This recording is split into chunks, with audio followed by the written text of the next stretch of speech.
ಹಣವನ್ನ ಸುಭದ್ರವಾಗಿಡ್ತಾರೆ, ಸೇಕರಿಸಿಟ್ಟಿರ್ತಾರೆ, ಮತ್ತು ಒಡವೆಗಳನ್ನ, ಬಂಗಾರವನ್ನ ಸೇಕರಿಸಿಟ್ಟಿರ್ತಾರೆ, ಅಮೂಲ್ಯವಾದಂತಹ ವಸ್ತುಗಳನ್ನ ಸೇಫ್ ಆಗಿ ಇಟ್ಟಿರ್ತಾರೆ.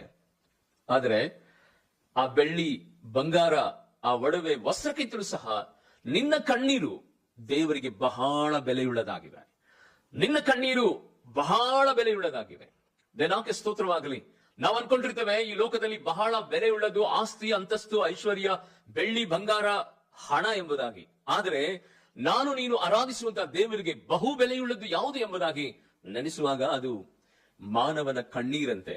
ಮಾನವನ ಕಣ್ಣೀರು. ನಾವೆಲ್ಲ ಗೋಲ್ಡ್ ಅನ್ನ ಡಿಪಾಸಿಟ್ ಮಾಡೋದಕ್ಕೆ ಹೋಗ್ತೇವೆ, ಹಣವನ್ನ ಎಫ್ಡಿ ಮಾಡೋದಕ್ಕೆ ಹೋಗ್ತೇವೆ. ಅನೇಕ ಸಂದರ್ಭಗಳಲ್ಲಿ ನಮ್ಮ ಆಸ್ತಿಯ ದಾಖಲೆಯ ಪತ್ರಗಳನ್ನ ಸುಭದ್ರವಾಗಿ ಲಾಕರ್ ನಲ್ಲಿ ಇಡುತ್ತೇವೆ. ಲಾಕರ್ ನಲ್ಲಿ ಇಡುವಂತ ಆ ಸಂದರ್ಭದಲ್ಲಿ ಬ್ಯಾಂಕಿನವರು ಪ್ರತಿಯೊಂದನ್ನು ಸಹ ಬರೆದುಕೊಳ್ತಾರೆ. ಇದು ಇಷ್ಟು ಗ್ರಾಮ್ ಇದೆ, ಇದರಲ್ಲಿ ಇಷ್ಟು ಹಣ ಇದೆ, ಇಷ್ಟು ಪ್ರಾಪರ್ಟಿ ಡಾಕ್ಯುಮೆಂಟ್ಸ್ ಇದೆ ಎಂಬುದಾಗಿ ಬರೆದುಕೊಂಡಿರ್ತಾರೆ. ಯಾಕೆಂದ್ರೆ ಅದು ತುಂಬಾ ಬೆಲೆ ಬಾಳುವಂತದ್ದು ಎಂಬುದಾಗಿ.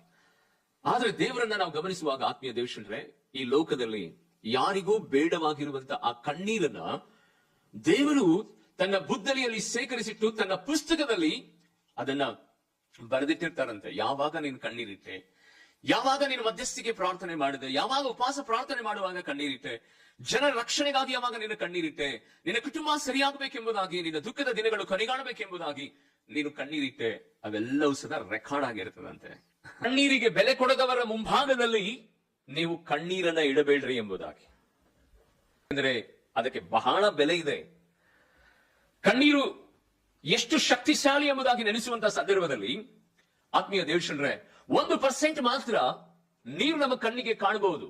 ಆದರೆ 99% ಅದರಲ್ಲಿ ಮನೋವೇದನೆ ತುಂಬಿರುತ್ತದೆ, ಮನಸ್ಸಿನ ಭಾರ ತುಂಬಿರುತ್ತದೆ, ಮನಸ್ಸಿನ ವ್ಯಾಕುಲತೆಯಿಂದ ಅದು ತುಂಬಿ ಮನದಾಳದಲ್ಲಿ ನೋವನ್ನ ಅದು ಹೊರಗಡೆ ಹಾಕುವಂತಹ ಒಂದು ಶಕ್ತಿ ಇರ್ತದೆ.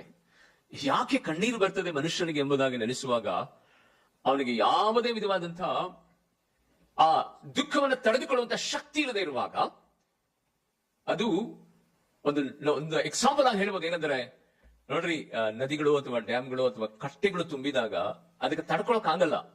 ಅದಾದ್ಮೇಲೆ ಕೋಡಿ ಬೀಳ್ತದೆ, ಹೊರಗಡೆ ಬರ್ತದೆ. ಅದೇ ರೀತಿಯಲ್ಲಿ ಮಾನವನ ಜೀವಿತದಲ್ಲಿ ತಡೆದುಕೊಳ್ಳೋದಕ್ಕೆ ಆಗಲ್ಲ. ಅವಾಗ ಕಣ್ಣೀರು ಹೊರಗಡೆ ಬರ್ತದೆ.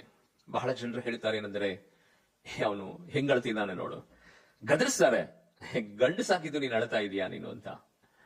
ಯಾಕೆಂದ್ರೆ ನೋಡುವಂತವ್ರು ಹೀಗೆ ಹೇಳ್ತಾರೆ, ಅಯ್ಯೋ, ಗಂಡು ಮಕ್ಕಳು ಯಾವತ್ತು ಅಳಬಾರದು, ಹೆಣ್ಮಕ್ಳು ಯಾವತ್ತು ನಗಬಾರದು ಅಂತ.